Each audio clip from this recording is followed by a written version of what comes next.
Good morning everyone, কেমন আছো সবাই? আশা করি ভালো আছো। তো তোমাদের সাথে আজকে সকাল সকাল একটা ছোট্ট মিনি ব্লগ শেয়ার করতে চলে এলাম। আর আজকের সকালটা শুরু হয়েছে ভোর 5টা থেকে, কারণ আমি আর আমার বান্ধবী বৃষ্টি মিলে যাব মর্নিং ওয়াকে।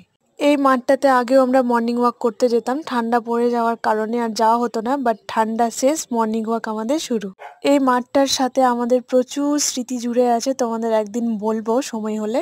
অনেক দিন পর মাঠে আসার পরও কয়েকটা দাদাদের সাথে দেখা হলো, যাদের সাথে বা আমরা একসাথে ব্যায়াম, হাসি, মজা, ঠাট্টা, দৌড় সবকিছুই করতাম। তো আজকের সকালটা তো আমার খুব সুন্দরই কাটছে। তোমরা কে কে মর্নিং ওয়াক করতে যাও অবশ্যই কমেন্ট করে জানাবে। তারপর বাড়ি এসে মুখ হাত ধুয়ে শুরু করলাম আমাদের জল খাওয়ারের প্রস্তুতি। আর আজকের জল খাওয়ারে ছিল রুটি আর একটা নাম না জানার রেসিপি, যেটার জন্য নিয়েছিলাম দুটো টমেটো, একটা পেঁয়াজ, একটা কাঁচা লঙ্কা আর একটা ডিম। সমস্ত সবজি হালকা তেলের মধ্যে দিয়ে একটা ডিম ফাটিয়ে ফ্রাই করে নিলে রেডি আমাদের টমেটো ডিমের ভুজিয়া। তুমি ভেবেছিলাম হয়তো কাঁচা ডিমের গন্ধ বেরোবে, কিন্তু একদমই না, খেতে খুব সুন্দর হয়েছিল। তোমরাও একবার এই রেসিপিটা ট্রাই করে দেখতে পারো। টাটা, দেখা হচ্ছে নেক্সট মিনি ব্লগে।